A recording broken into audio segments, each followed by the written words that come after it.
Hadirin yang berbahagia, kita akan menyambut masuknya lambang kehormatan dan identitas kita. Mari kita saksikan bersama Parade Bendera. Hadirin dimohon untuk berdiri dan bersikap anjali. Kepada barisan pembawa bendera dipersilahkan memasuki aula. Oke.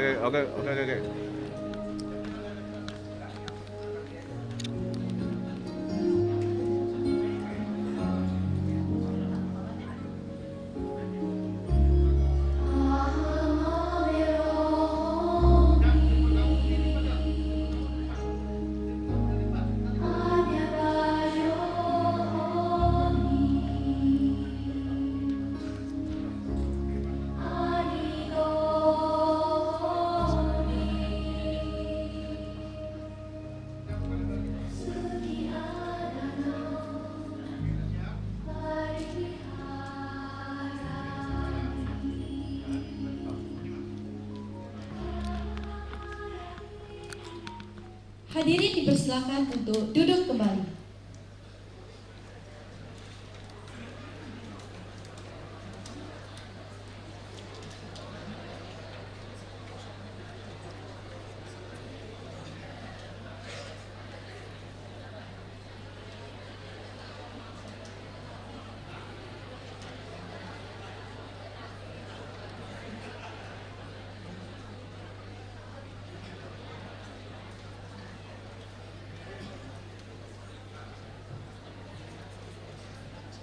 Hadirin yang berbahagia, marilah kita sambut MC kita pada hari ini yang akan memandu jalannya rangkaian acara dengan penuh semangat.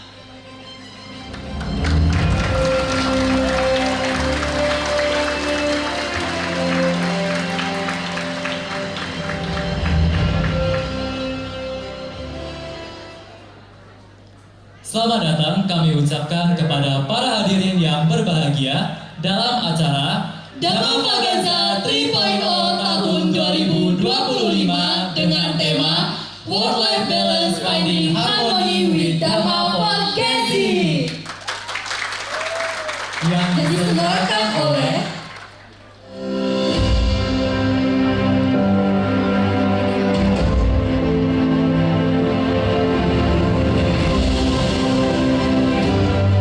Unit Kegiatan Mahasiswa Dhammapada Universitas Internasional Batam.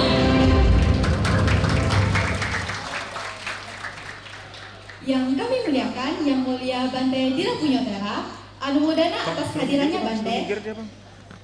Yang kami hormati, Penyuluh Agama Buddha Kantor Kementerian Agama Kota Batam, Bapak Lanang Labaila, SPDB MPD. Yang kami hormati, Ketua Permabudi Kota Batam, Bapak Rudipan, yang pada kesempatan kali ini diwakili oleh Ibu Seli. Yang kami hormati, PSNTI Kepulauan Riau yang diwakili oleh Ibu Delvina. Yang kami hormati, PSNTI Kota Batam yang diwakili oleh Ibu Santi. Yang kami hormati, Ketua IPTI Kota Batam, Pak Diki Larson. Yang kami hormati, Wakil Rektor Bidang Keuangan dan Operasional Bapak Dr. Teddy Junali, SE, MSI, PMA, CRM.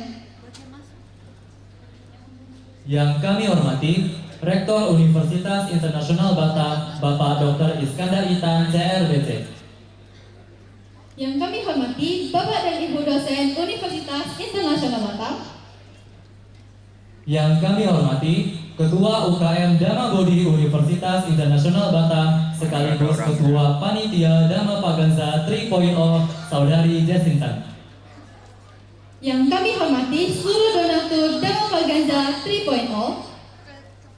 Serta yang kami hormati, seluruh rekan-rekan mahasiswa Universitas Internasional Batam. Selamat sore, Namo Buddhaya. Pertama-tama, kita haturkan rasa syukur kepada Sang Adi Buddha, Tuhan Yang Maha Esa, para Buddha dan para Bodhisattva Mahasatwa, karena karma baik kita sehingga kita dapat hadir dalam acara Dhammapaganza 3.0 tahun 2025. Jika pepatah mengatakan Setiap perjalanan ribuan mil selalu dimulai dari satu langkah pertama. Dan di mana langkah pertama kami di hadapan Anda hari ini adalah untuk memperkenalkan diri. Perkenalkan, saya Agustian. Dan saya Justina Olivia Stefani. Kami yang akan membantu acara pada hari ini. Kami ucapkan terima kasih yang sebesar-besarnya kepada para penyokong Dharma, yaitu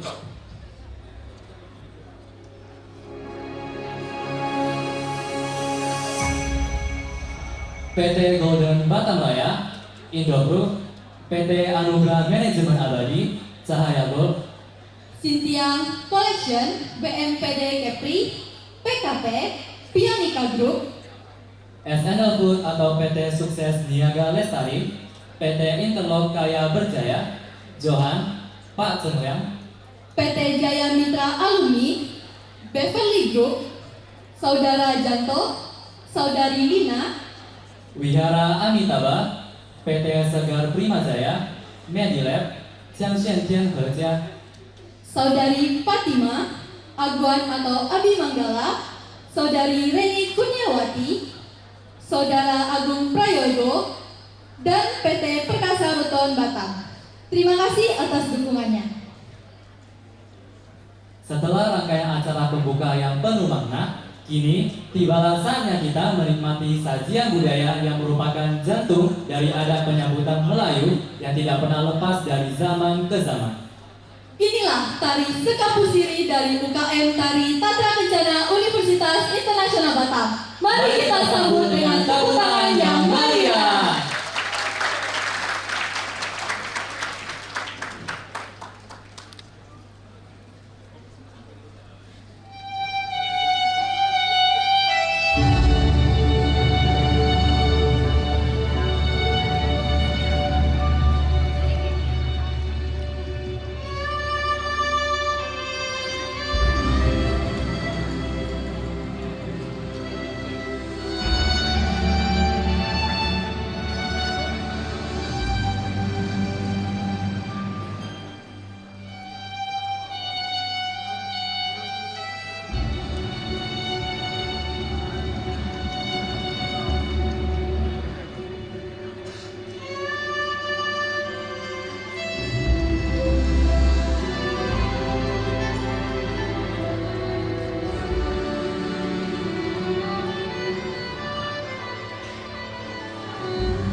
Udah auto dia Pak Ben, mobilnya udah auto dia.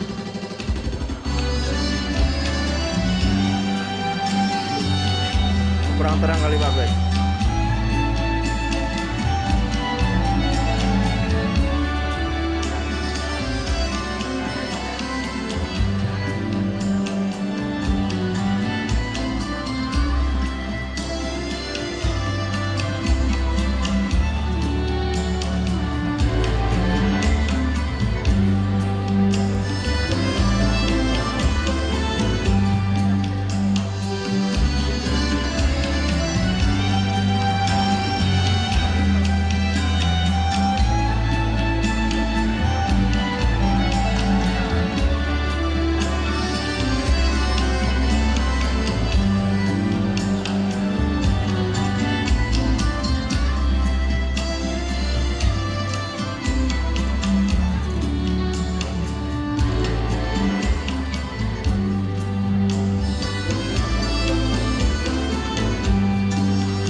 Ya, tunggu Pak Ben.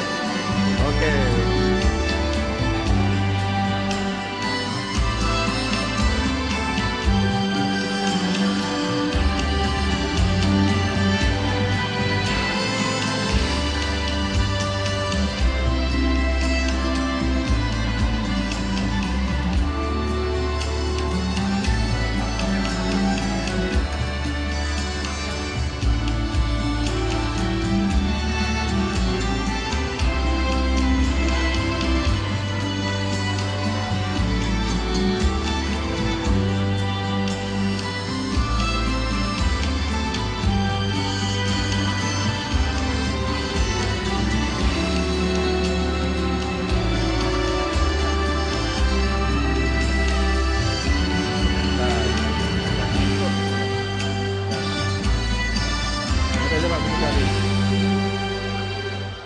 oke, tunggu.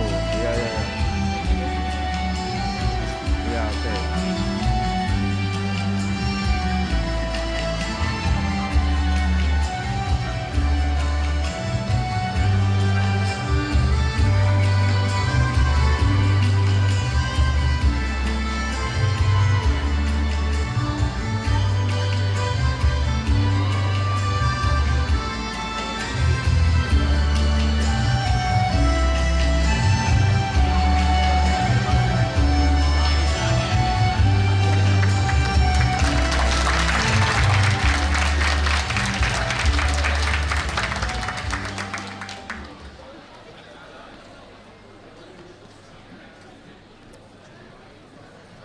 Wow, sungguh persembahan yang memukau sekali. Kita baru saja disuguhi oleh keindahan gerak tari Melayu yang sudah menjadi jati diri kita di tanah Melayu ini.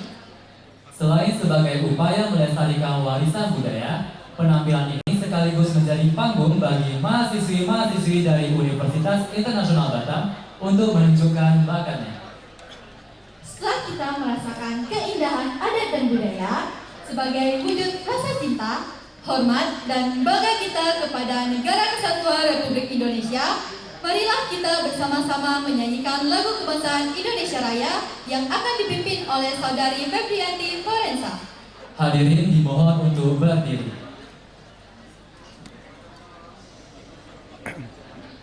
Pak Peng, aku naik ke panggung dulu Pak Peng ya, kalau udah dapat.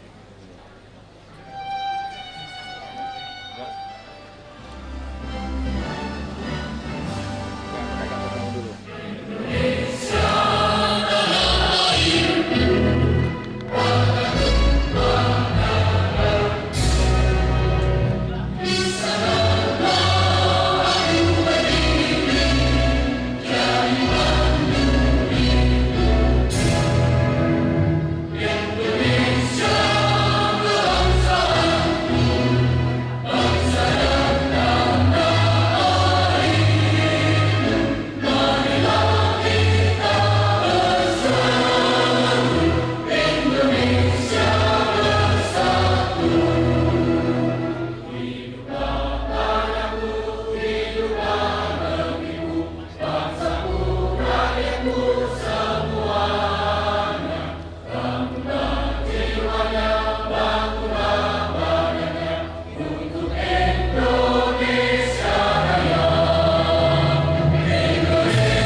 Hadirin kami mohon untuk tetap berdiri. Selanjutnya, pembacaan doa yang akan dipimpin oleh Bapak Kadek Dani Saputra SPD. Kepada Bapak Kadek kami persilahkan.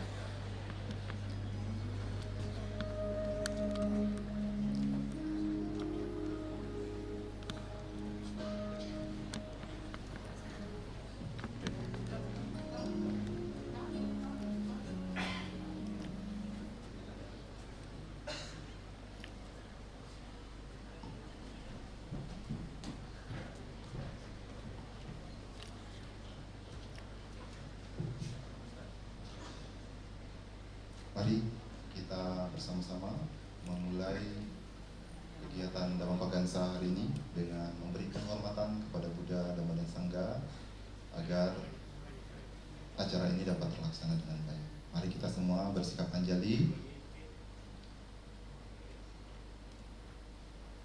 Namo tassa bhagavato arahato sama sambuddhassa. Oke. Namo tassa bhagavato arahato sama sambuddhassa. Namo tassa bhagavato arahato sama sambuddhassa. Natime saranang anyang Buddho me saranang warang.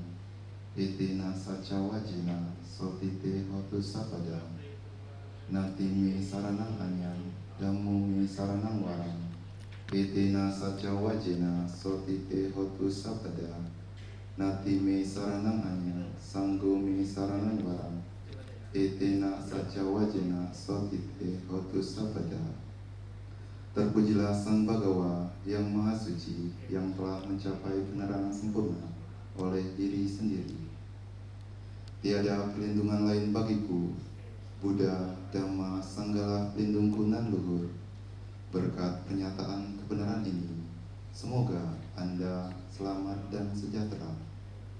Semoga acara Dhammapagansa ini dapat berjalan dengan lancar, tertib, serta memberikan semangat untuk belajar, sehingga dapat memberikan pengetahuan dan kebijaksanaan bagi kita semua. Semoga Dhamma yang kita pelajari hari ini dapat menjadi pelita bagi kehidupan kita semua. Semoga jasa-jasa kebajikan yang dilakukan oleh para donatur, para penyokong Dhamma senantiasa melimpah kepada mereka semua dalam bentuk kesehatan, kebahagiaan, kelancaran dalam hal-hal baik yang dilaksanakan. Semoga kita semua senantiasa berbahagia. Sabaruga winimuto, sabba santa pawacito, sabba wera matikanto nibuto catuang bawang, sabitio wiwajantu, sabarugo winasatu, mate bawa tuantara yusuki diga yuko bawa, abiwadana silisa nicamuda pacaino, jataro dhamma wadanti, ayuwano sukang balang, bawatu sabba manggalang, rakantu sabba dewata, sabba buddha nupawena sada soti bawantu te, bawatu sabba manggalang, rakantu sabba dewata, sabba dhamma nupawena sada soti bawantu te, bawatu sabba manggalang, rakantu sabba dewata, sabba sangga nupawena sada soti bawantu te.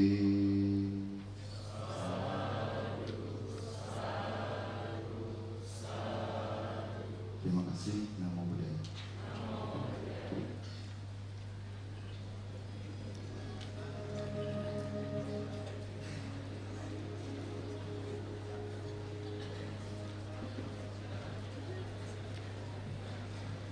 Terima kasih kepada Bapak Kadek. Hadirin dipersilakan untuk duduk kembali.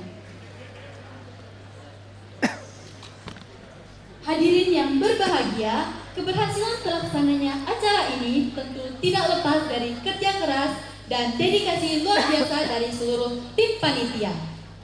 Untuk mengetahui lebih jauh mengenai latar belakang, tema, serta capaian dari acara Dhammapagansa 3.0 tahun 2025 ini, marilah kita simak bersama laporan Ketua Panitia, Saudari Jeslinton. Kepada Saudari Jeslinton kami persilahkan.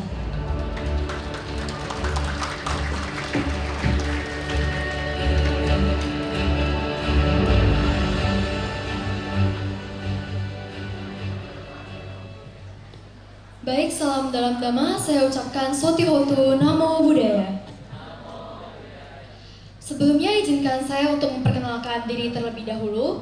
Jadi nama saya Jeslinton selaku Ketua Dhamma Bodhi tahun ini, sekaligus Ketua Panitia Dhammapagansa 3.0 yang diselenggarakan pada sore hari ini. Sebagai anak Kepri, tentu kita semua punya satu ciri khas yang sangat melekat. Jadi kurang lengkap rasanya kalau sebuah acara besar seperti ini tidak kita mulai dengan pantun terlebih dahulu. Jadi sebelum kita melangkah lebih jauh, izinkan saya untuk membuka dengan sebuah pantun. Untuk hadirin sekalian, boleh dong dibantu untuk ewa-ewanya. Ke kota Batam mencari nafkah, dibarengi juga dengan panasnya cahaya. Kita berkumpul di acara penuh berkah. Mari kita sambut acara Dhammapagansa.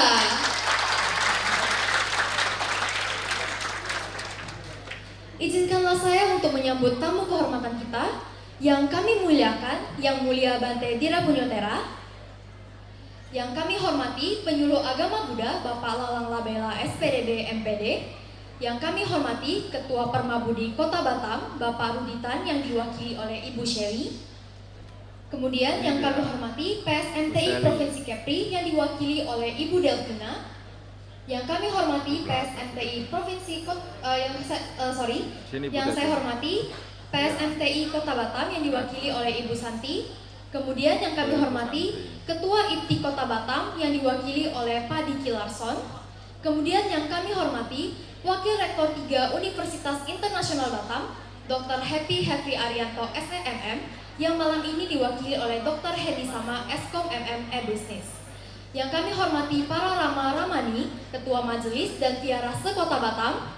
Dan yang kami hormati para donatur, Bapak Ibu dosen, tamu undangan, serta mahasiswa-mahasiswi UIB, serta hadirin semuanya. Berkat partisipasi Bapak dan Ibu sekalian, acara ini dapat terselenggara dengan baik.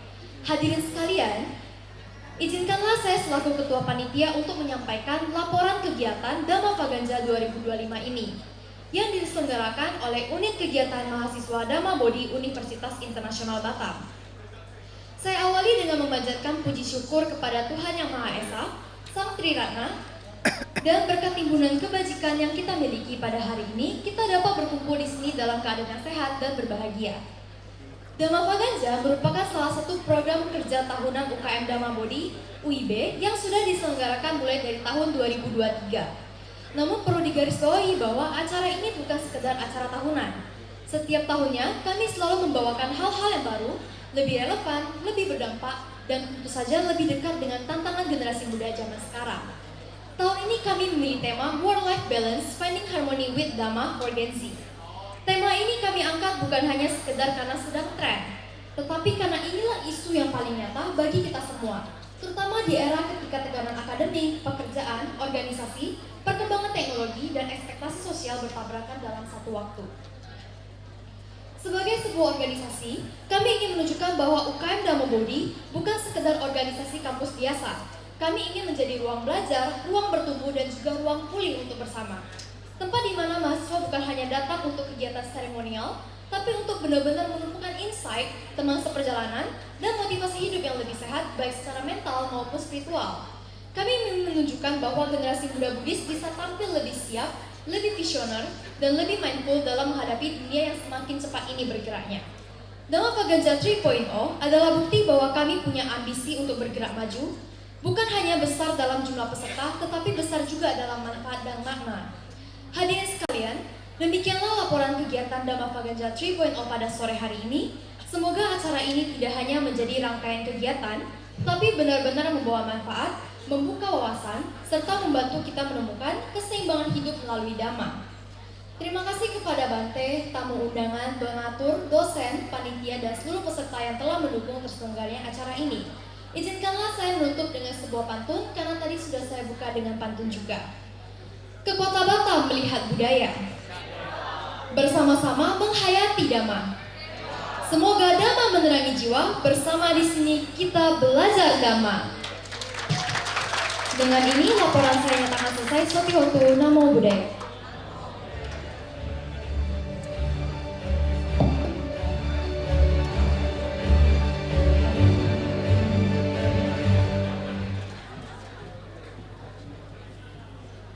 Terima kasih kepada Saudari Jeslintan. Setelah kita mengetahui detail pelaksanaan kegiatan ini, selanjutnya kita akan mendengarkan kata sambutan dari Wakil Rektor Bidang Kemahasiswaan dan Kerjasama Universitas Internasional Batam yang pada kesempatan kali ini akan diwakili oleh Bapak Suwarno STMM. Kepada Bapak Suwarno kami persilahkan.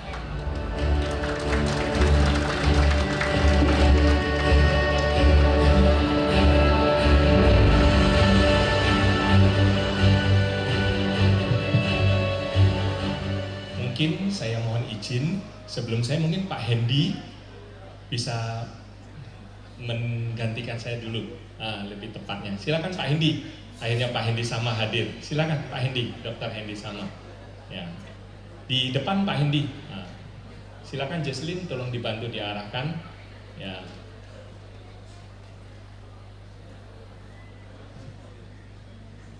Ya. silakan Pak Hendy. Ya, berikut saya perkenalkan Dr. Hendy Sama. Ya, beliau adalah perwakilan dari Wakil Rektor. Kebetulan tadi masih di perjalanan, jadi Pak Hendy izin ya. Berikan sambutan. Ya.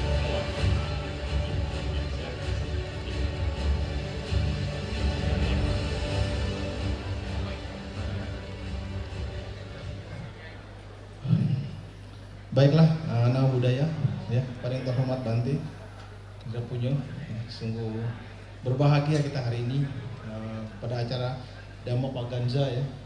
Kebetulan Pak Happy berhalangan hadir dan saya mewakilinya. Dengan tapi tentunya sangat berbahagia pada hari ini kita bisa kedatangan tamu-tamu yang saya hormati. Ya, semoga acara hari ini berjalan dengan lancar. Namo Buddhaya. Terima kasih.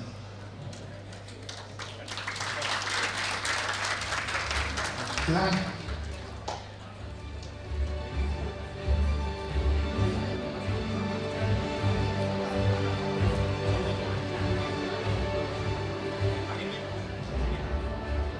Terima kasih kepada Bapak Hendy atas kata sambutannya.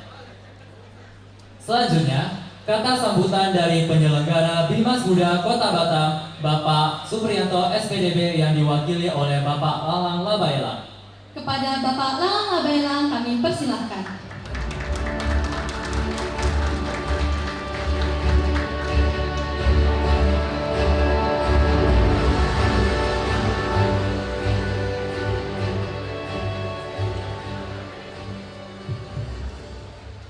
Baik, terima kasih. Sebelumnya, Soti Hotu Namo Buddhaya. Yang mulia Bante Indira Punyotera, yang kami hormati Ketua Permabudi Kota Batam, Bapak Ruditan, yang pada hari ini diwakili oleh Ibu Seli, yang kami hormati PSMTI Provinsi Kepulauan Riau, yang diwakili oleh Ibu Santi, Mana Bu Saleh? Udah pergi deh. Ibu Delvina, mohon maaf Bu. Oh ya. Yang kami hormati Ketua IPI Kota Batam, Bapak Diki Larsen. Toilet ya. Yang kami hormati Wakil Rektor 3 Universitas Internasional Batam, Dr. Happy Hefri Arianto SEMM, yang diwakili oleh Dr. Hendy Sama. Yang kami hormati para ketua majelis, di sini ada Bapak Halim, Bapak Jumadi, Ibu Bapak Iwan, dan juga teman-teman serta para donatur yang berbahagia. Sungguh kesempatan yang luar biasa pada petang hari ini atau sore hari ini kita bersama-sama berkumpul di sini menyaksikan Dharma Paganza yang sudah kesekian kali diselenggarakan oleh UKM Buddha Universitas Internasional Batam. Agak belibet ya. Jadi luar biasa sekali. Di tahun demi tahun saya lihat acaranya semakin berkembang. Ini tepuk tangan dulu untuk UKM Buddha. Nah, jadi di sini juga saya mohon maaf karena seharusnya yang berdiri di sini adalah Bapak Supriyanto selaku penyelenggara Buddha. Namun karena beliau ada agenda dan urusan di luar kota, jadi beliau menugaskan saya bersama teman-teman, ada Pak Edi Cahyadi, Pak Edi Artono, untuk hadir dan kembali menyaksikan Dharma Paganza yang sangat luar biasa ini. Tentu kami dari Kementerian Agama Kota Batam menyambut baik acara yang sangat luar biasa ini, di mana teman-teman bisa belajar dan memahami Dhamma dengan cara yang luar biasa. Dan kita di sini dengan narasumber juga yang sangat luar biasa. Ada Bante Dira Punyotera. Saya seringkali lihat ceramah ataupun talk show Bante di YouTube atau media sosial, dan sekarang berkesempatan melihat secara langsung Bante.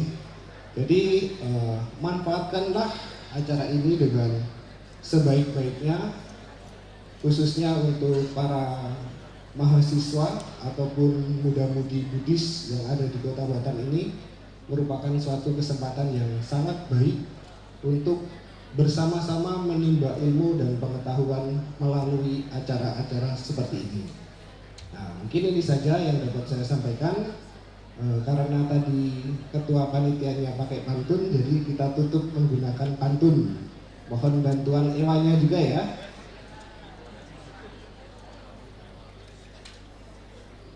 Nah, ini nyontek dulu nih, kalau salah nanti biar nggak malu. Pagi cerah burung bernyanyi, Ewa, angin sejuk menyapa rasa. Ewa, Belajar dhamma penuh harmoni, di Dharma Vagansa bahagia bersama. Baik, terima kasih semuanya. Saya tutup dengan mengucapkan Soti Hotu Namo Buddhaya.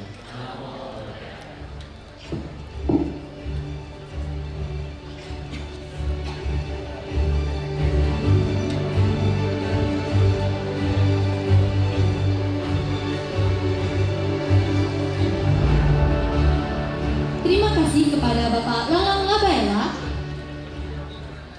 hadirin yang berbahagia, mau tahu kejutan dan keseruan apa saja yang sudah menanti kita? Siapkan catatan Anda karena inilah dia urutan acara yang sudah kami siapkan untuk Anda. Pertama, persembahan lagu dari Kalyana Project. Kedua, sesi Dhamma Talk dengan tema Work Life Balance Finding Harmony with Dhamma for Gen Z. Persembahan lagu dari Kalyana Project. Lucky Draw sesi 1. Nyanyian Jennifer Claudia, Natasha, Jay Lewin, dan Winsor. Lucky Draw sesi 2. Penghargaan mahasiswa baru terteladan. Persembahan lagu dari Kalyana Project. Dokumentasi bersama. Penyerahan plakat. Dan penutup. Hadirin yang berbahagia, setelah menyimak berbagai informasi penting, kini saatnya kita menyegarkan kembali batin kita. Kita akan beralih ke sesi yang tidak hanya menghibur, tetapi juga mengajak kita untuk bertumbuh dari dalam keluar.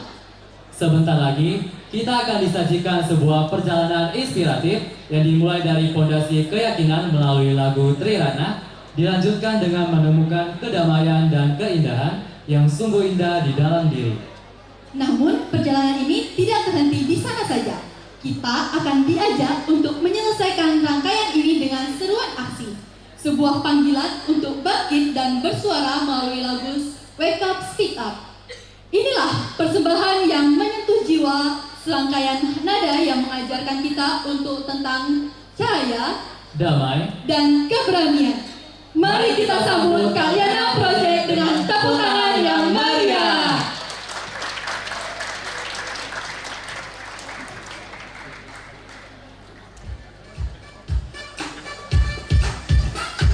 Kalyana Project, yang artinya adalah sebuah proyek kebaikan.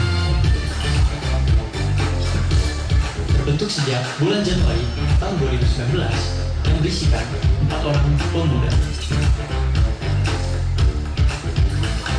Bertujuan untuk menyebarkan dhamma melalui seni, khususnya musik. Kami juga ingin menjadikan Kalyana Project sebagai wadah bagi muda-mudi Buddhis yang mempunyai ketertarikan terhadap seni, khususnya di bidang musik, untuk sama-sama menyebarkan Buddha Dhamma. Saat ini, total muda-mudi Buddhis yang telah bersumbangsi terhadap perkembangan Buddha Dhamma di Kalyana Project adalah sebanyak 30 orang.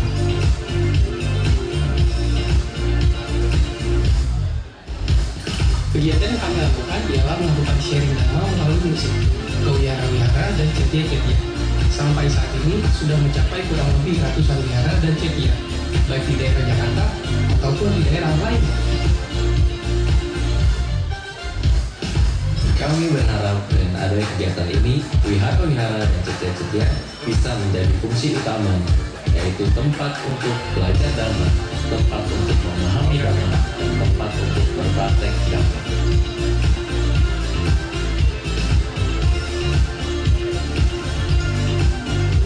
Kalyana Project, learn, trade, and practice Dhamma.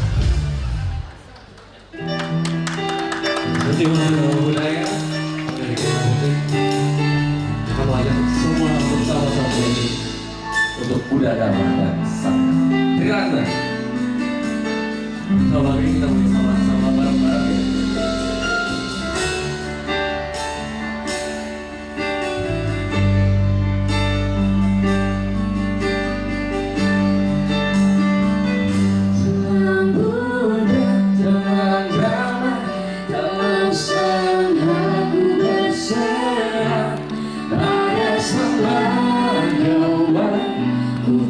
Sujud kepadanya dalam Buddha, dalam drama, dalam sangha ku berserah.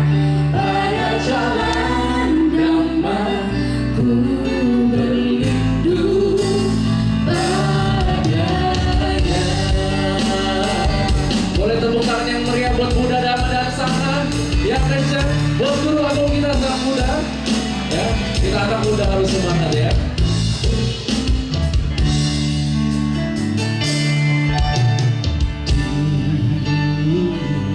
Saat ku jatuh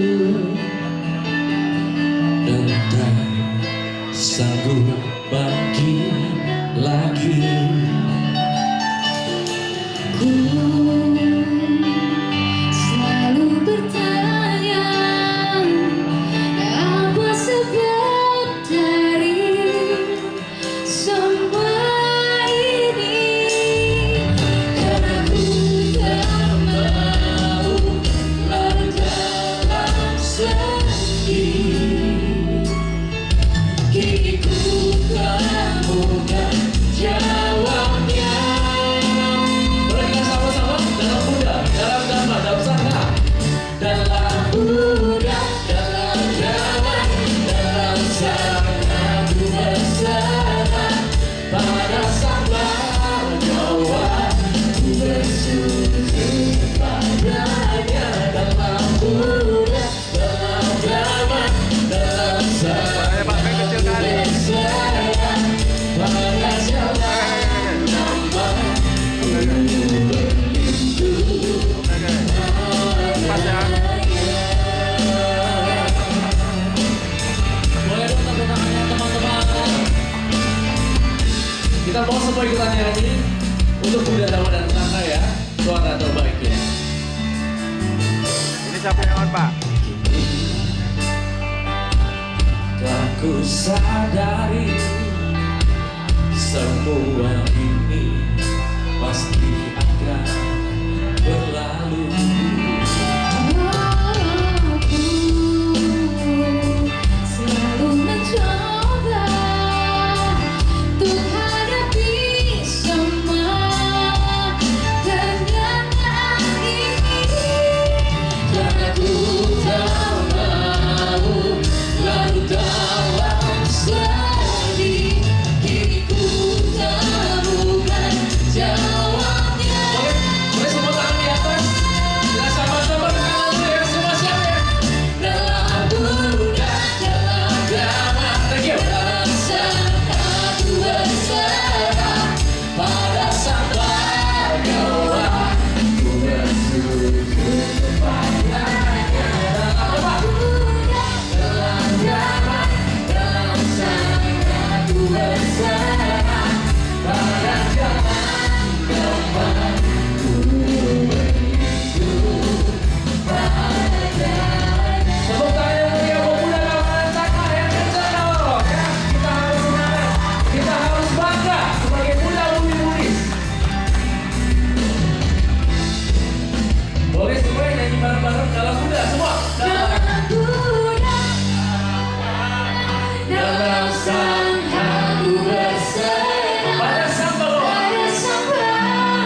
Oke, ini next lagu yang mungkin teman-teman tahu, mungkin juga sering didengar di sekolah minggu. Judulnya Sungguh apa? Ada yang tahu? Sungguh Indah. Versikannya Project. Ya tahu lagu ini kita nyanyi bareng-bareng ya.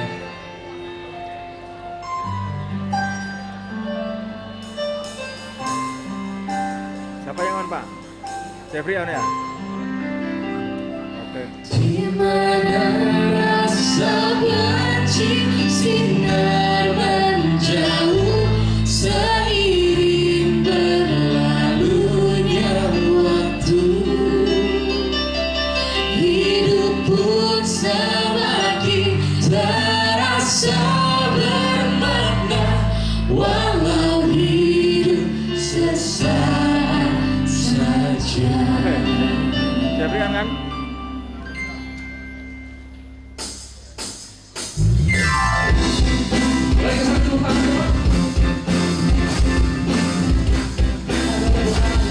Boleh, apa-apa, ikuti kami ya.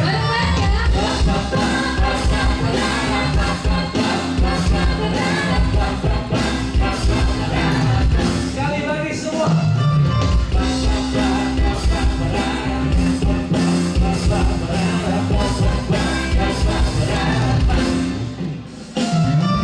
Sungguh indah bila hidup saling mencinta, berbagi bahagia.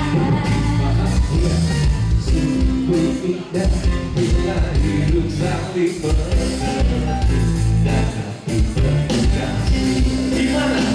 Di mana rasa benci sinar menjauh seiring berlalunya waktu, hidup pun semakin terasa bermakna walau hidup sesaat saja. Bersama. Pa-pa-pa. Pa-pa-pa. Pa-pa-pa. Pa-pa-pa.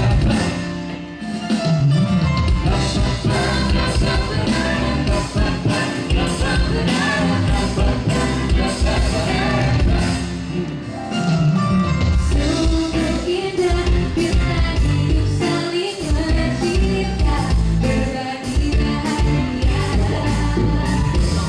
Sungguh indah bila hidup saling mengerti dan hati berkasih. Boleh sama-sama, di mana?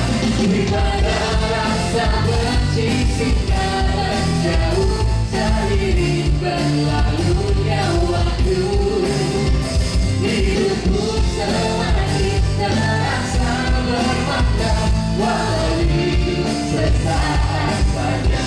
Ready, semua tangan ready.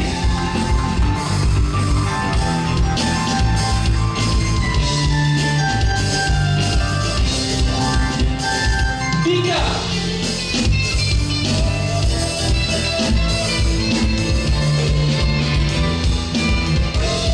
Boleh kita sama-sama tepuk tangan yuk. Di mana rasa benci sinar menjauh seiring Berlalunya waktu, hidup pun semakin terasa bermakna walau hidup sesaat saja. Semua. Di mana rasa benci sinar menjauh seiring berlalunya waktu, hidup pun semakin terasa bermakna walau hidup sesaat saja. Semua sekali lagi. Di mana rasa benci sinar menjauh seiring berlalunya waktu, hidup pun semakin terasa bermakna walau hidup sesaat saja.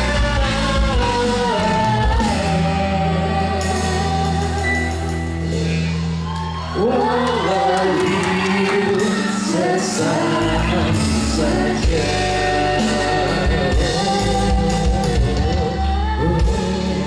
Mana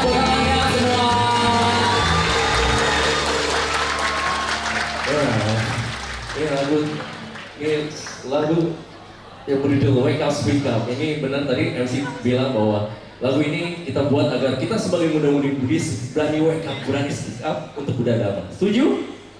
Kalau saya bilang Buddhis, boleh kita sama-sama bilang Wake Up Speak Up, Buddhis! Wake Up Speak Up, Buddhis! Wake Up Speak Up! Tepuk tangan buat semuanya. Wake Up Speak Up. Kita nyanyi bareng-bareng ya.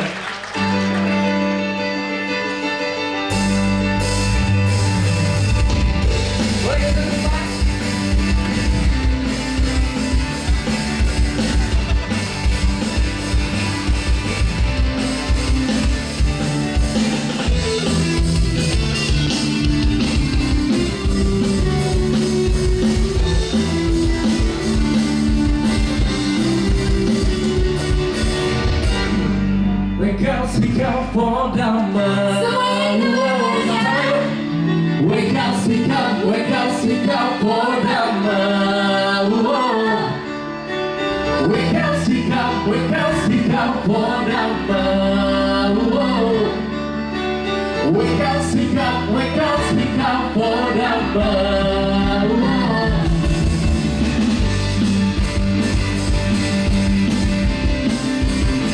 Ya, tahu lagu ini nyanyi bareng-bareng. Biar kita berani wake up, kita berani speak up.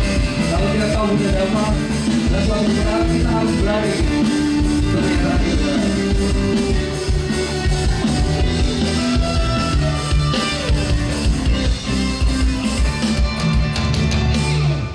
This is the time to change.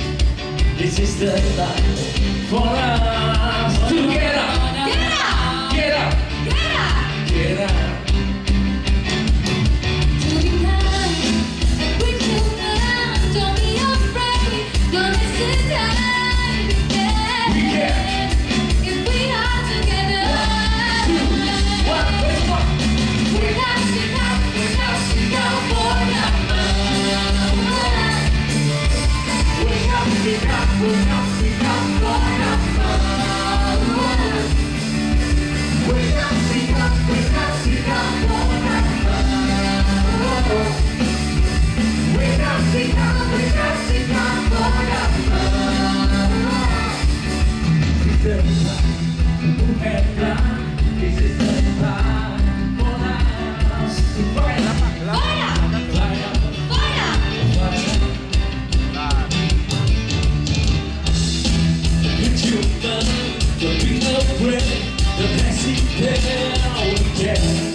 Hari ini hari luar biasa, kita bisa berkumpul di sini.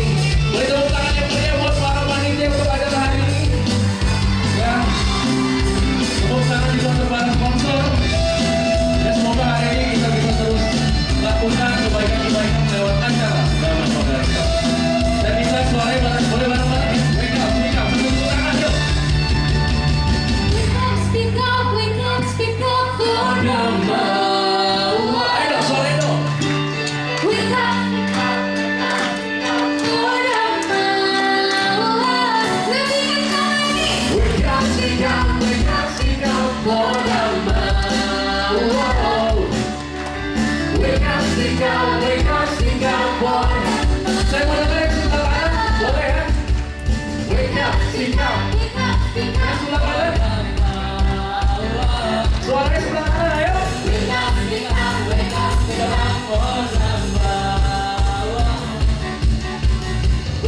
Bagi teman-teman yang mau wake up, boleh dipersilakan wake up ya. Kita nari sama-sama di sini. Wake up, speak up for Dhamma. Sebelah kiri nggak boleh kalah, suara wake up. Wake up, speak up for Dhamma.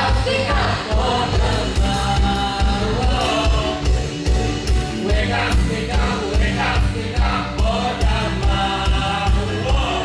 Oke. Wake up for Dhamma. speak up, wake up, speak up for them. 1, 2, 1, 2, 3, semua. Wake up, speak up, wake up, speak up for them. Wake up, speak up, wake up, speak up for them. Wake up, speak up, wake up, speak up for them. Wake up, speak up, wake up, speak up for them.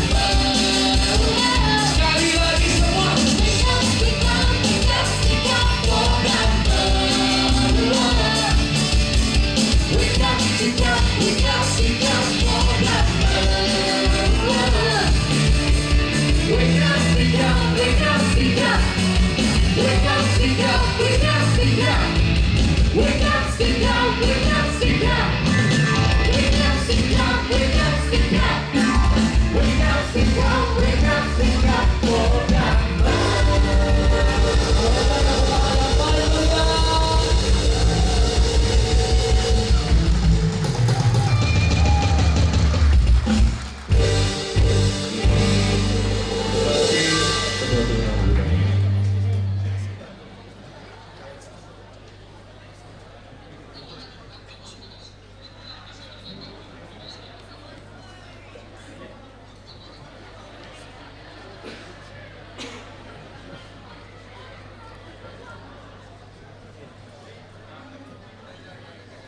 Iya, itunya.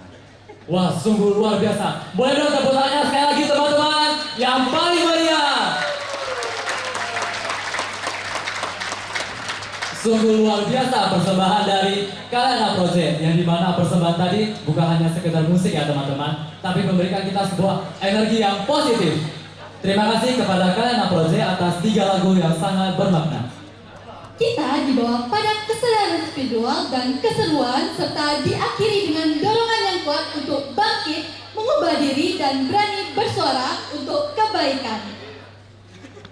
Wih Jace, setelah tadi kita healing dengan lagu Kalena Project, kok aku jadi tambah galau ya?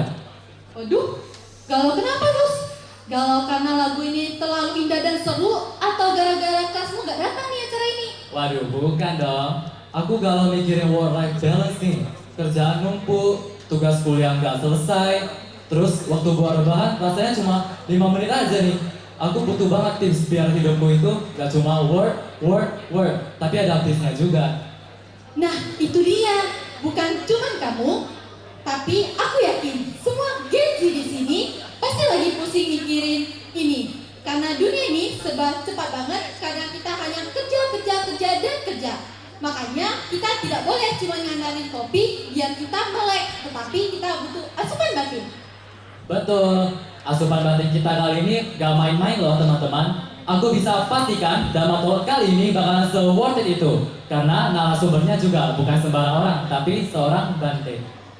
Benar sekali Gus, kita akan belajar bagaimana menemukan harmoni itu langsung dari ajaran Dharma.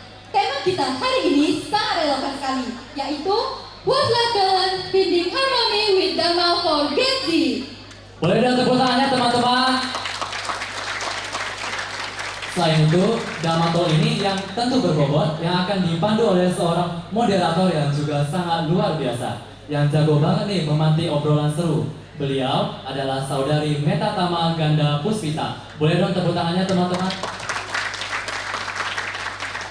Wait, aku mau kasih fun fact dulu nih tentang saudari Metatama. Beliau ini konon katanya skill moderasinya itu smooth banget. Sampai-sampai kalau ada peserta yang pertanyaannya nyeleneh, beliau bisa balikin nih jadi bijak lagi. Mindfulness tingkat dewa gak sih? Waduh, boleh nih. Makanya siap-siap ya teman-teman. Jangan cuma mindful saat meditasi, tapi mindful juga saat bertanya ya. Ingat, jangan malu bertanya karena nanti sesat di jalan. Setuju. Jadi, mari kita manfaatkan waktu ini sebaik-baiknya. Kami mohon perhatian dan kerjasama dari hadirin sekalian untuk menjaga ketenangan selama sesi Dhamma Talk berlangsung. Nah, sebelum kami panggil beliau ke panggung, mari kita kenalan lebih dekat dengan sosok keren yang akan memandu sesi kali ini, yaitu Saudari Metatama Ganda Puspita. Saudari Metatama lahir di Batam pada tanggal 23 November 2001. Beliau adalah lulusan dari S1 Sistem Informasi dari Universitas Internasional Batam pada tahun Apa yang aku ganti baterai 2020. dulu ya? Dan beliau juga menyandang gelar sarjana yaitu CDHA. Baterai. Beliau tidak hanya cerdas di bidang teknologi loh, tetapi juga sangat aktif Oleh DGYT Batch 2 pada tahun 2022. Selain itu, pengalaman beliau dalam memandu acara sudah tidak diragukan lagi dong. Beliau pernah menjadi moderator nasional webinar Mindfulness in the COVID-19 Pandemic pada tahun 2021, yang dimana baru-baru ini beliau juga menjadi moderator talk show Share Act of Kindness United for a Greater Cause oleh UKM Muda UIB. Bahkan saat ini beliau juga aktif sebagai moderator Dhamma Kaca Online KBTI Presiden Besuki di Wihara Dhamma Meta Jember pada tahun 2024 hingga sekarang. Wow, sungguh profil yang sangat menginspirasi kita sekali ini. Ini dia nih mindfulness tingkat dewa yang kita butuhkan. Benar sekali, tanpa berlama-lama lagi, mari kita sambut moderator keren kita, Saudari Metatama Ganda Puspita. Beri tepuk tangan yang meriah.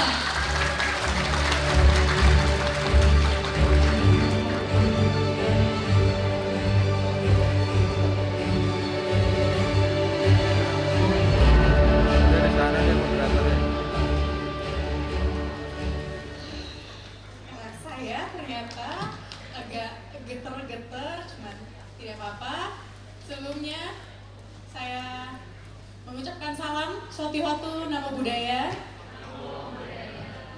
Yang kami hormati ada Yang Mulia Biku Dirapunyotera, ada Bapak Langlang dan Dr. Hendi Sama, dosen kami Bapak Suwarno, dan tamu-tamu lainnya yang tidak dapat kami ucapkan satu persatu.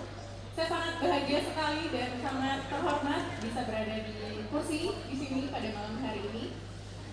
Sebelumnya saya ucapkan terima kasih banyak kepada teman MC kita yang fun fact ya, Agustian ini adalah murid Gabi saya tahun 2018. Tepuk tangan dulu untuk Agustian. Dan untuk Jesselyn, MC yang luar biasa sekali pada malam hari ini ya, yang baru kenal tadi, kita baru ngobrol. Thank you Jesselyn dan Agustian. Terima kasih atas pembacaan profil yang luar biasa sekali, terima kasih. Dan sebenarnya teman-teman, saya tidak sehebat itu ya. Saya berusaha sampai hari ini ya teman-teman, terima kasih. Tanpa berlama-lama lagi, kita akan memasuki sesi diskusi yang luar biasa, yang aku yakin teman-teman Gen Z di sini itu bakal sangat relate. Sebelum aku bakal panggilin narasumber kita yang spektakuler pada malam hari ini, ya, aku bakal bacain dulu profilnya. Karena kalau kita nggak kenal sama narasumbernya, gimana kita bisa menyimak dengan baik? Setuju nggak? Setuju nggak? Iya, nice. Jadi, narasumber spektakuler kita pada malam hari ini adalah Yang Mulia Bante Dirapunyotera. Beliau adalah lulusan SMP yang memutuskan untuk menjadi samanera dan ditabiskan oleh Yang Mulia Biku Anawilotera pada tahun 2010 di Indonesia Theravada Buddhist Center ITBC di Medan, Sumatera Utara. Bante Dirapunyo biasa dipanggil dengan BDP. Ia terlahir di Pati, Jawa Tengah. Dan beliau di Upasampada menjadi biku pada tahun 2014 di Watumpo, Buriram, Thailand oleh Yang Mulia Biku Audapanyo Mahatera di Luang Phoat. Kurang lebih 3 tahun beliau belajar filsafat, Buddha Dhamma, meditasi Samanta, Vipassana, dan Metta Bhavana, dan sekaligus selama 3 tahun tersebut beliau tinggal di Thailand. Beliau juga adalah lulusan S1 di Sekolah Tinggi Agama Buddha STAB Bodhidharma di Medan, Sumatera Utara. Pendidikan S2 di Universitas Prima Indonesia atau UNPRI, kejurusan Pendidikan dan Sastra. Bante Dirapunyo juga adalah seorang biku muda yang sangat inspiratif. Beliau aktif dalam kegiatan-kegiatan perdamaian, kepemudaan lintas agama, pembina beberapa komunitas pemuda lintas iman atau lintas agama, dan beliau juga aktif di beberapa komunitas. Beliau juga adalah pembicara di seminar-seminar, universitas, televisi, YouTube, dan juga tempat-tempat ibadah di berbagai agama dan kepercayaan. Bante Dirapunyo juga merupakan seorang pengurus di Lembaga Hubungan Lintas Sangha, Agama dan Internasional di Sangha Agung Indonesia atau SAGIN pada periode 2002 sampai 2027. Gimana teman-teman? Profilnya luar biasa sekali bukan? Nice. Mari kita sambut narasumber kita pada malam hari ini. Yang Mulia Biku Dirapunyo Tera. Silakan Bante, waktu dan tempat kami persilakan.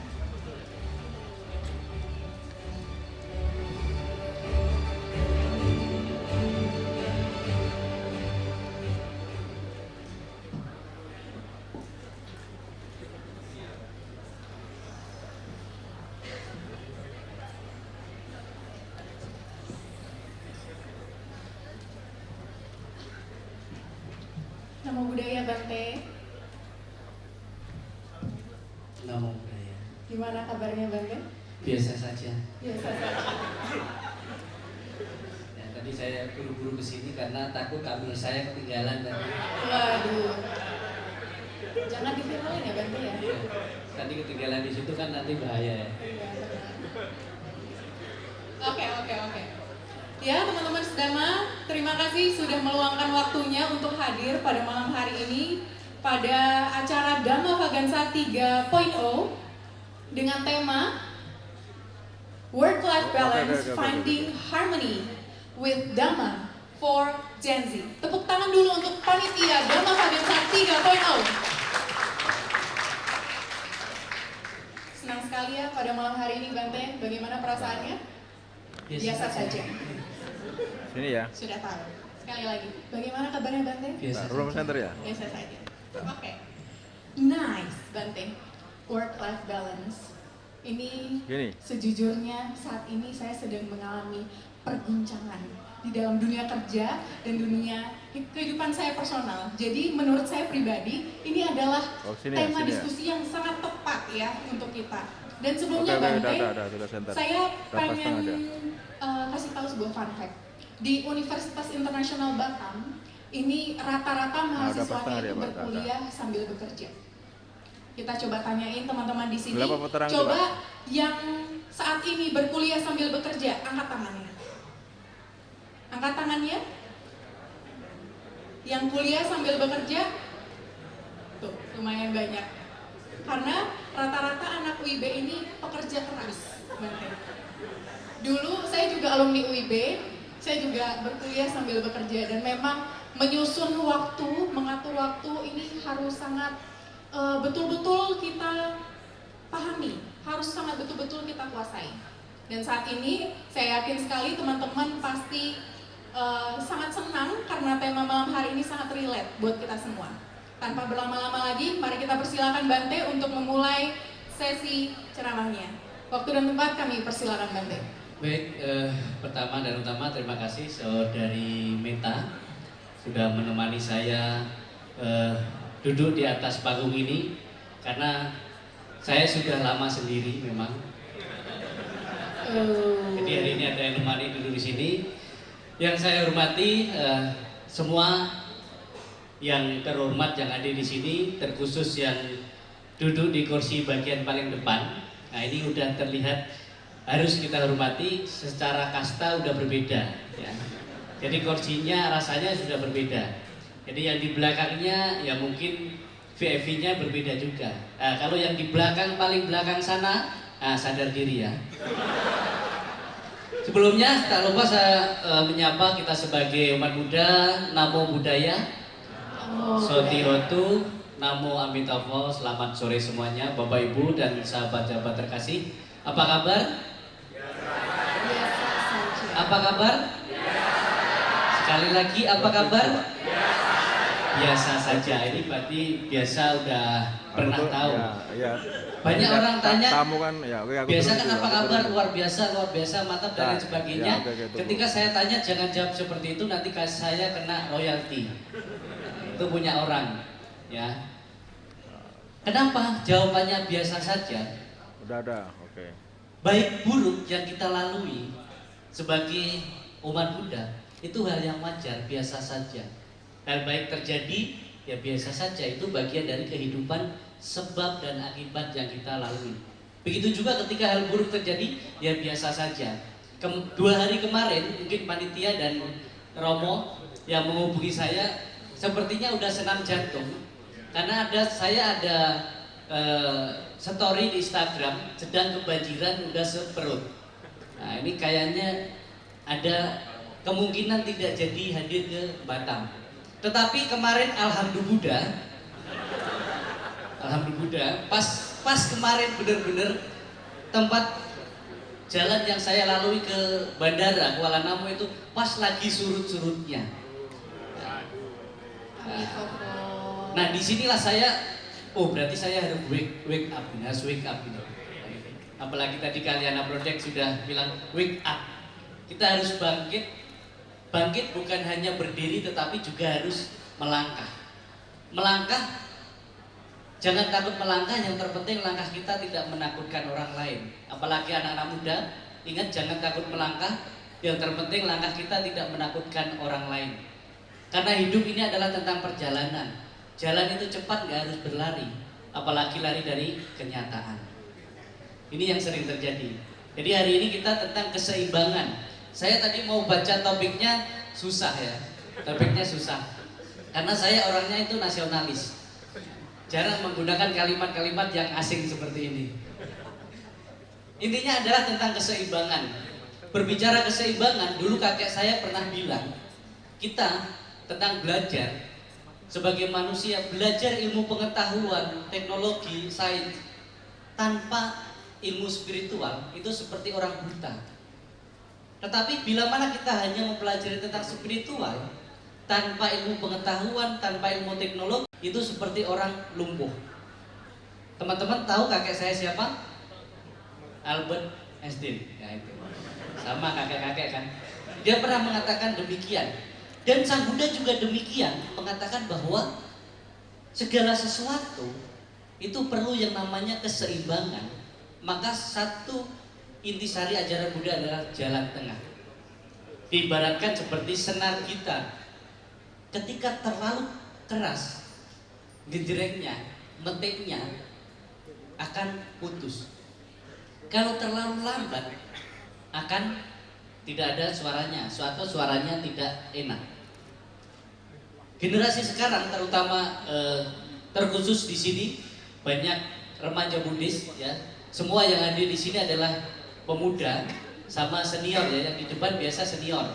Nah, jadi yang duduk di kursi yang enak-enak ini senior.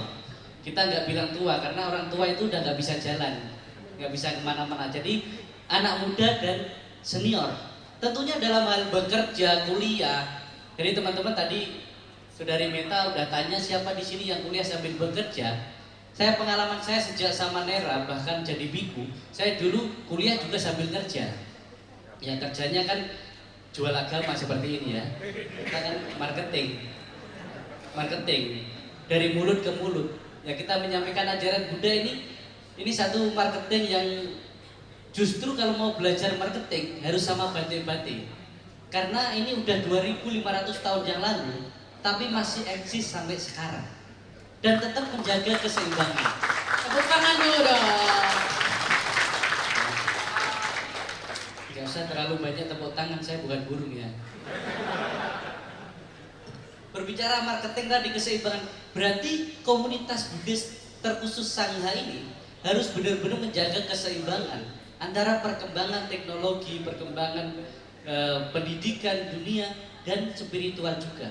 Begitu juga teman-teman, walaupun mungkin sibuk kerja, sibuk kuliah, sisihkan sedikit waktu di mana kita untuk menenangkan diri kita, untuk benar-benar mencintai diri kita, peduli dengan diri kita, yaitu dengan mempelajari Dharma. Maka saya sering sampaikan pada teman-teman kaula muda, jadikanlah Dhamma ini jalan hidup, bukan hanya menjadi solusi hidup ketika teman-teman ada masalah hidup.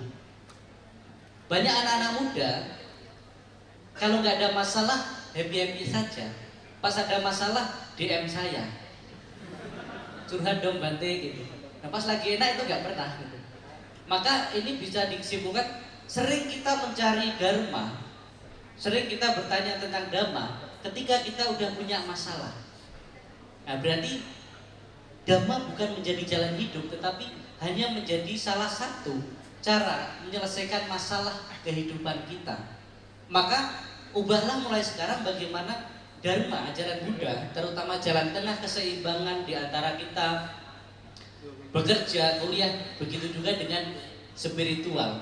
Karena diri kita ini juga perlu dicintai, diri kita perlu diperhatikan, bukan hanya asupan tentang duniawi, tetapi asupan tentang spiritual juga perlu.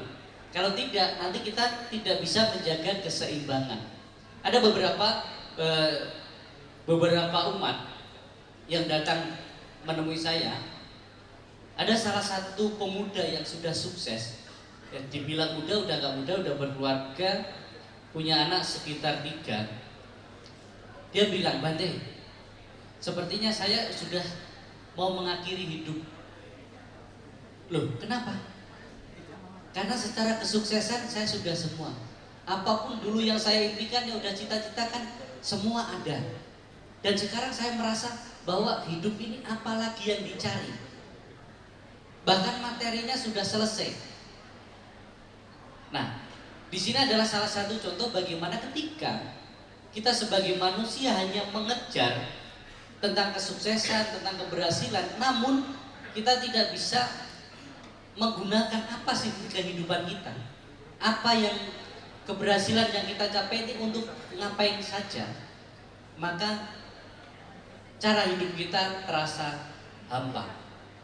Maka dari itu kadangkala walaupun sesibuk apapun, walaupun mungkin kita sebanyak apapun waktu kita bekerja, sebenarnya ada kok sedikit waktu untuk diri kita. Tenangkan diri aja, tenangkan diri, mungkin ke wihara, mungkin ikut pelatihan meditasi dan lain sebagainya, karena kesehatan iman juga perlu, bukan hanya kesehatan imun. Ya kalau imun kita tinggi pun, tetapi kesehatan iman kita lemah, maka kita hanya sehat jasmani, tapi pikiran kita tiba-tiba jadi anak indigo. Tahu Bapak Ibu indigo?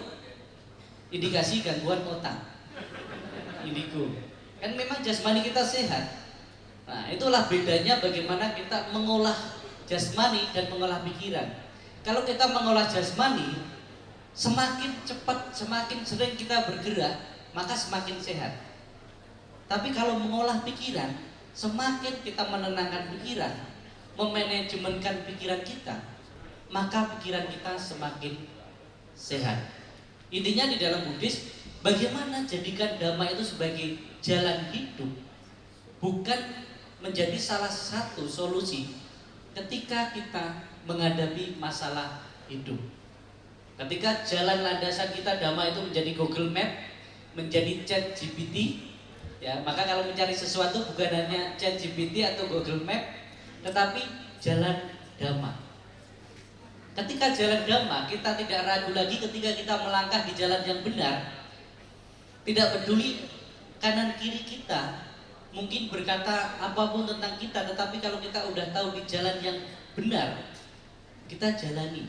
Yang terpenting kita mulai dengan hati, niat yang baik, maka hasilnya akan baik-baik saja. Terutama sebagai anak muda, generasi muda, kita sebagai anak muda harus bisa menjadi generasi yang berkarakter. Ya, bukan hanya generasi muda yang karatan. Maksudnya karatan apa? Karatan itu kita sering merusak diri kita sendiri. Yang rusak diri kita, tetapi di sekitar kita juga rusak. Maka jadilah generasi muda yang berkarakter, bukan yang karatan. Jadi generasi muda yang penggerak, bukan hanya sekedar penggertak. Ingat anak-anak muda, kita sering tidak sadar diri, tidak tahu diri kalau kita sering hanya menjadi remaja atau pemuda yang penggertak, sering protes, tidak mau melewati proses. Maka ketika kita mau membuktikan diri kita sebagai generasi muda, maka mulai dari kita bergerak, wake up in dhamma. Bagaimana kita bergerak yang positif, yang menginspirasi orang lain di sekitar kita. Karena kita terlahir sebagai manusia harus memanusiakan manusia lainnya, terlahir sebagai manusia harus bermanfaat bagi manusia lainnya, bukan kita memanfaatkan manusia lainnya untuk kita bertahan hidup. Kalau kita bermanfaat bagi orang lain, itulah seni spiritual di dalam diri kita. Seberat apapun pekerjaan kita, sepadat apapun waktu kita, kita hanya lelah jasmani, tetapi pikiran kita tidak merasa lelah. Ada seorang kawan, dia bertanya kepada saya, seorang pendeta tanya kepada saya, Bante, saya lihat hampir setiap hari pelayanan. Kalau saya kan cuma hari Sabtu dan Minggu. Kenapa Bante kok gak pernah terlihat capek? Bagaimana caranya supaya tidak capek dalam melayani? Jadi saya hanya jawab, ketika capek dalam hal melayani, maka lakukanlah hal yang lebih capek, tetapi membuat diri sendiri dan orang lain bahagia. Maka capek kita itu menjadi berkah.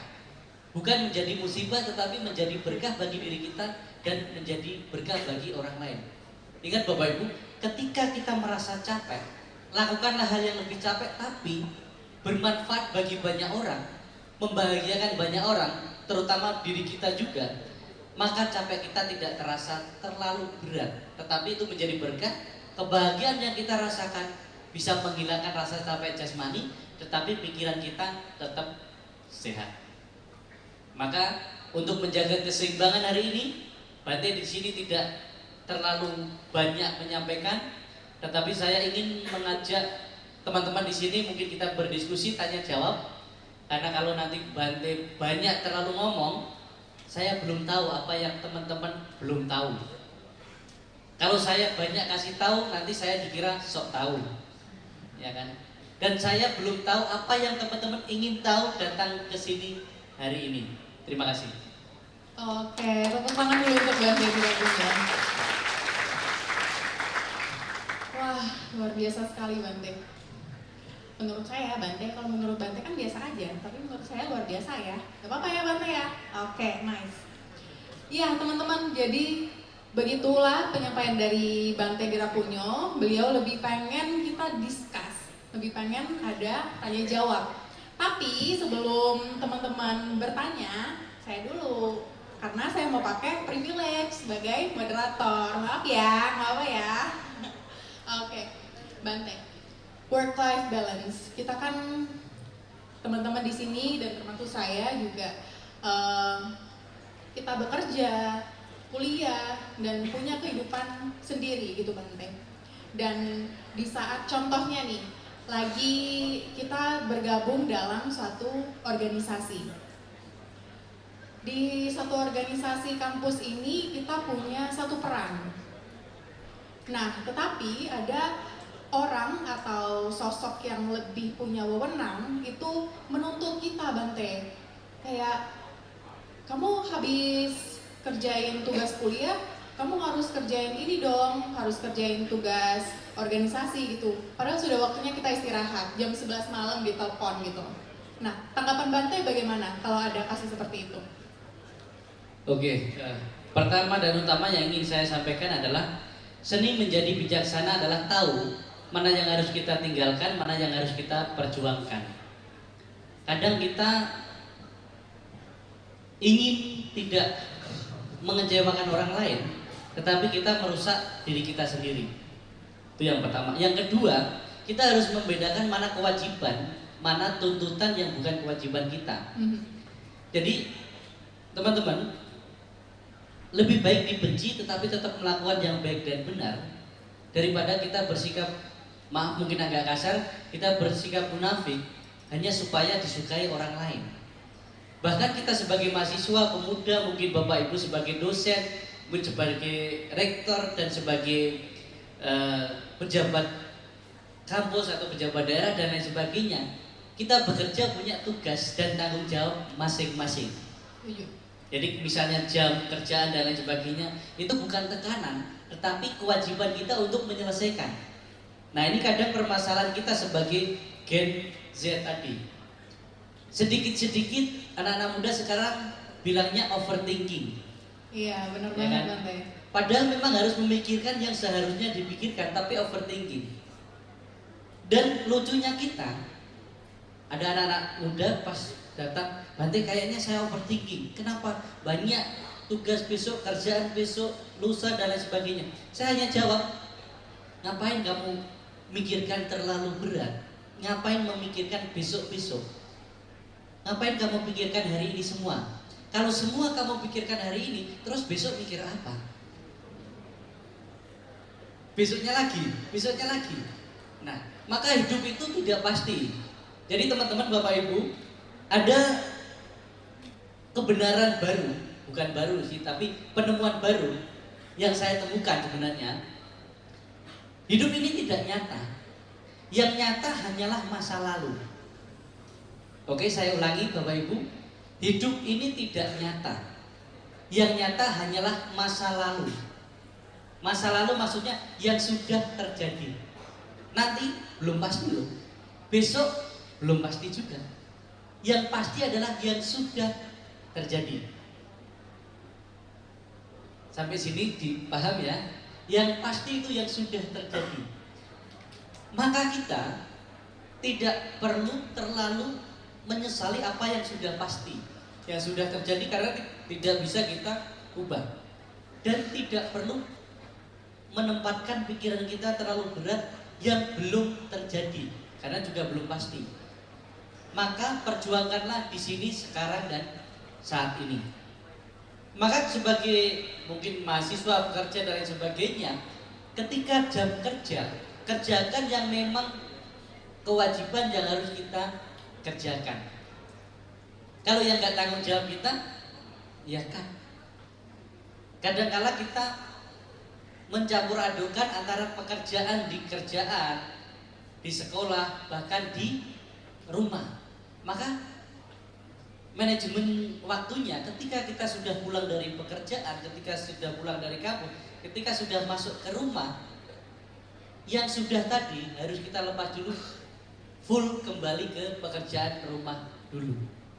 Yang kerjaan lagi pikirkan besok, karena dipikirkan pun sekarang, kerjanya kan besok.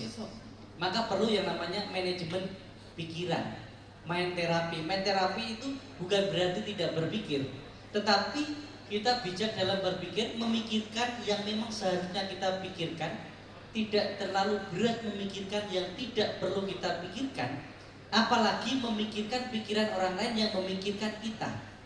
Nah, mikir kan? Kita lebih sering kalau disuruh dan kita tahu bukan tanggung jawab kita, kenapa kita kerjakan? Karena kita lebih sering memikirkan pikiran orang yang akan memikirkan kita. Nanti kalau kita nggak kerjakan, jangan-jangan kita A, B, C sampai mana-mana kita sudah meramal yang akan terjadi apa. Padahal kan kita bisa menjawab, oh nanti kalau waktunya dikerjakan dan waktunya memang benar-benar waktu bekerja. Ini salah satunya. Kita harus tahu mana yang waktu untuk bekerja, mana yang waktu untuk diri kita sendiri, mana yang waktu untuk keluarga. Dan jangan membiasakan takut dengan hal-hal yang belum terjadi. Itulah yang sering menjadi tekanan dalam kehidupan kita, adalah tuntutan yang sebenarnya bukan tanggung jawab, bukan kewajiban kita. Kita hanya sering berpikir, memikirkan pikiran orang yang akan berpikir tentang diri kita. Setuju banget Bante. Garis bawahnya adalah seni menjadi bijaksana adalah tahu mana yang harus kita tinggalkan, mana yang harus kita perjuangkan. Terima kasih. Jadi yang aku tangkap Bante, berarti kita harus memisahkan ya Bante ya, kerjaan, kuliah, dan juga kehidupan personal ya Bante ya. Karena teman-teman pasti ngerasain deh kalau habis balik kerja atau balik kuliah yang harusnya teman-teman istirahat tapi malah lanjut ngerjain, itu pasti akan lebih capek dan besoknya juga akan semakin gak stabil gitu, kerjaan juga gak perform dengan baik. Ya, terima kasih Bante. Oke, kita langsung aja ke pertanyaan ya untuk teman-teman yang sudah menyimak nih dari Bante di Rapunyo. Adakah yang punya pertanyaan lagi? Banyak, ada 2, 3. Aku yang di belakang nih, tadi duluan nih, angkat tangan. Teman-teman panitia boleh bantu dikasih mic-nya. Angkat tangan lagi tadi, menghilang orangnya. Iya, yang di belakang, di tengah posisinya.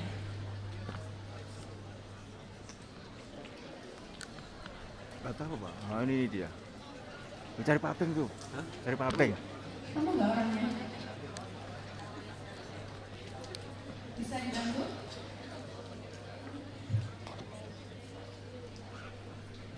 Boleh sambil berdiri teman yang tadi angkat tangan.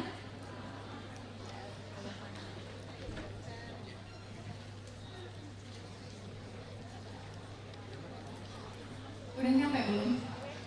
Belum ya? Sudah? Boleh duluan. Oke, silakan. Atas nama siapa? Boleh kenalan dulu? Halo, nama budaya Banting Meta, nama saya Audrey. Halo Audrey, nama budaya. Ya, jadi ceritanya saya juga maba UIB ya, tapi 6 tahun yang lalu. Jadi 2019 ceritanya saya dan Meta dulu sepanggung gitu dengan Bante juga. Dulu kita sama-sama bacain puisinya Bante. Pas kami dulu zaman maba juga. Kalau Bante masih ingat. Nah, jadi ceritanya kayak flashback lah, napak kilas gitu dikit. Saya dan waktunya aja, cuman nggak ingat kamu sih.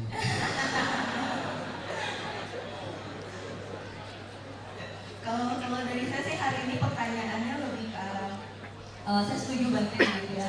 Agama itu harusnya sebagai jalan hidup gitu, nggak hanya solusi saat kita ketemu masalah aja gitu ya. Nah tapi kan kenyataannya kita hidup tuh hari ke hari itu apa ya, seperti autopilot aja gitu, ngejalanin rutinitas hari ke hari gitu ya. Nah kalau bisa kita berpaku tadi dengan kalimat nanti bahwa hidup itu ya sesuai dengan dhamma gitu. Nah salah satunya adalah dengan kita punya niat untuk hidup berkesadaran gitu ya, dengan awareness gitu, hidup dengan awareness. Nah tapi meskipun kita punya niat gitu untuk hidup sadar, udah punya awareness, paling ya sadarnya 5 atau 10 menit aja gitu sadarnya, abis itu ya balik lagi gitu kan, hanya dalam rutinitas gitu kan. Apalagi kalau zaman sekarang distraksinya banyak banget, ada HP, sosmed gitu kan, gampang banget untuk terdistraksi dan kita ya nggak jadi aware lagi, nggak sadar lagi gitu. Nah gimana gitu tips dari Bante itu untuk menghadapi kehidupan kita gitu yang penuh distraksi gitu kan, bagaimana kita bisa tetap konsisten untuk tetap sadar, nggak cuma omong-omong gitu. Nah gitu pertanyaan dari saya Bante, terima kasih.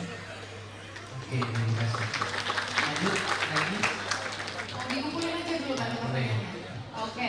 2 atau 3 dulu. 2 pertanyaan, 1 pertanyaan lagi ya. Itu udah berdiri. Sudah? Nama budaya Bante dan CDK. Perkenalkan, nama saya Hartono dari Prodi Sistem Informasi di Angkatan 25, serta membawa nama Setia Manggalotama yang ada di Batu Haji Bante. Pertanyaan saya, tadi Bante menyampaikan bahwa kalau kita capek dengan suatu kegiatan, maka carilah suatu kegiatan yang lebih capek, tetapi kita bisa membuat orang lain berbahagia. Pertanyaan saya, jika hal tersebut sudah kita lakukan, tetapi kita merasa peran kita dalam membuat orang berbahagia kurang dihargai oleh orang-orang yang ingin kita buat berbahagia, apa yang harus kita tanggapi? Terima kasih. Nama budaya Bante. Oke, nama budaya 2 pertanyaan yang bagus. Kita yang pertama adalah bagaimana untuk konsisten kita tetap menjaga kesadaran dan keseimbangan. Jadi teman-teman, izin saya berdiri karena kursinya terlalu enak. Saya udah nggak terbiasa duduk di kursi enak, apalagi rebutan kursi ya. Lampu. Ya, yang pertama bagaimana sih kita tetap konsisten untuk menjalani hidup tetap sadar dan tetap menjaga keseimbangan tentunya teman-teman. Kalau kita pertama dan utama sudah, yang penting niat kita benar-benar niat, kita jalani dari awal. Segala sesuatu yang kita mulai dengan niat baik, motivasi yang baik, kita tentunya akan berjalan sesuai dengan apa yang kita mulai itu.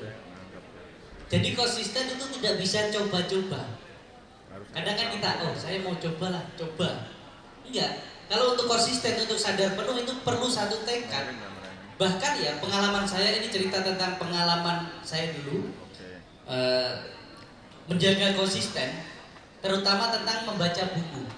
Jadi teman-teman, saya dulu sangat tidak suka belajar atau baca buku. Bahkan tadi di profil saya dulu lulus sekolah SMP, memutuskan untuk menjadi samanera. Saya anggap bahwa sekolah pendidikan itu nggak penting. Tetapi setelah jadi samanera, saya harus nunggu 5 tahun sampai saya usia 20 tahun baru bisa jadi biku. Dan ketika saya menjadi biku ke Thailand, ternyata ketemu teman-teman saya ketika perkenalan, oh ini lulusan S1, S2, doktor, profesor. Saya kira dulu jadi biku itu cukup dicukur gundul dan pakai jubah. Dan ternyata enggak. Tuntutan masyarakat terkhusus umat Buddha, apalagi tuntutan umat Buddha zaman sekarang, itu jangan ada sampai bantai yang kurang pinter, ya kan? Maka ketika saya balik dari Thailand, saya memutuskan harus belajar. Maka waktu itu saya kuliah, dan mulai kuliah itu, waktu itu saya punya tim bilang coba bantai kuliah. Saya bilang kuliah kok coba-coba. 50. Kuliah harus kuliah dan benar-benar totalitas. Oke, bentar. Saya kuliah di Sekolah Tinggi Agama Buddha. Basicnya udah pasti Buddhis. Oke, 60. Walaupun pusingnya ketika kuliah bukan tentang ajaran Buddha, tapi tentang pelajaran bahasa asing. Saya kuliah S1, begitu masuk saya langsung jadi wakil ketua BEM mahasiswa. Waktu itu samanera. Gak usah tepuk-tepuk karena itu gak enak waktu itu. Saya jadi wakil ketua BEM. Saya masuk semester 2 mau semester 3 jadi ketua BEM sampai wisuda.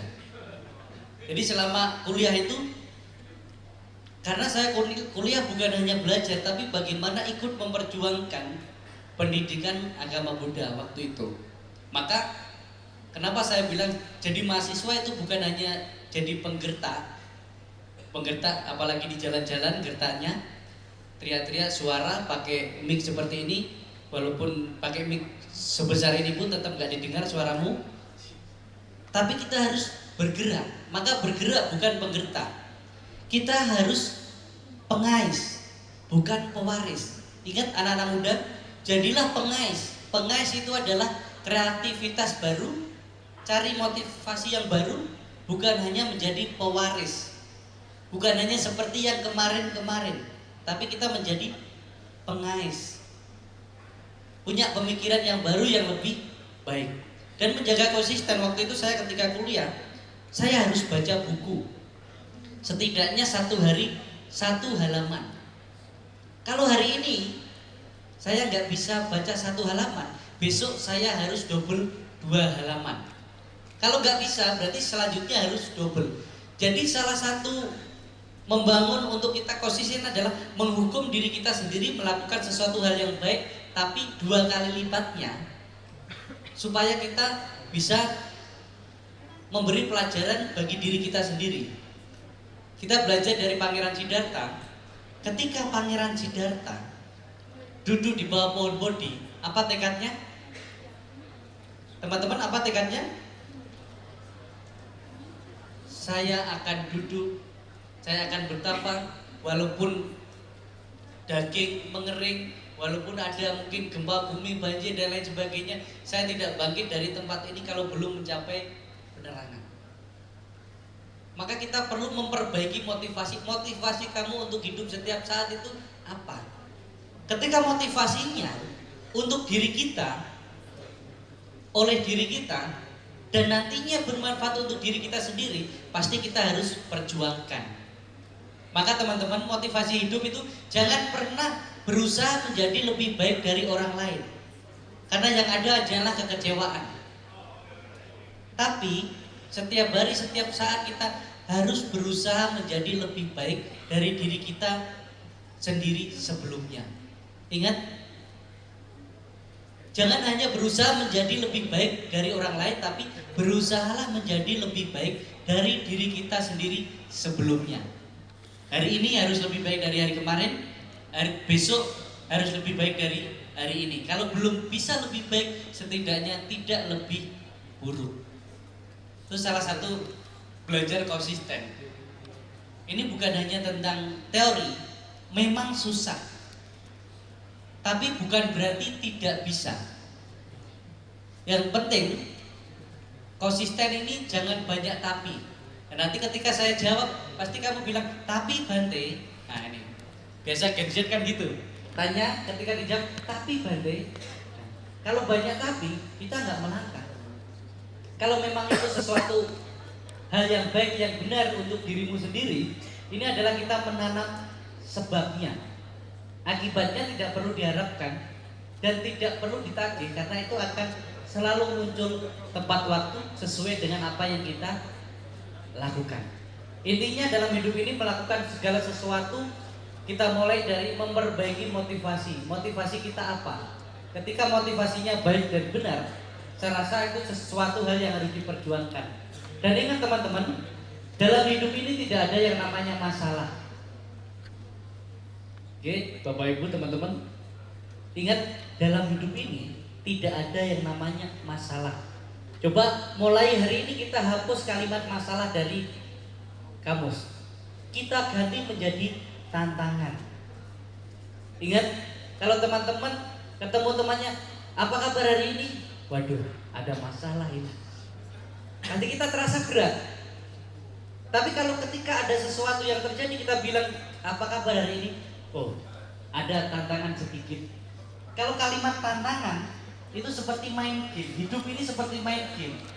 Kalau kita mau naik level, ya lewati tantangan dan rintangan. Dan nanti ketika sampai level selanjutnya, mau naik level lagi, tentu kita akan mendapatkan tantangan dan rintangan yang lebih berat. Tapi ingat, kalau kita mau naik level lagi, kita harus melewati tantangan dan rintangan. Karena ada lagunya, tantangan, rintangan menghadang Sakti. Ya, nggak usah saya teruskan. Saya diundang di sini bukan untuk nyanyi. Nah, nanti saya ngerebut jobnya Kalyana Project ini. Karena kita udah pernah tampil beberapa 2 kali ya, pas launching album dengan Kalyana Project waktu itu di Jakarta. Saya juga ikut di situ.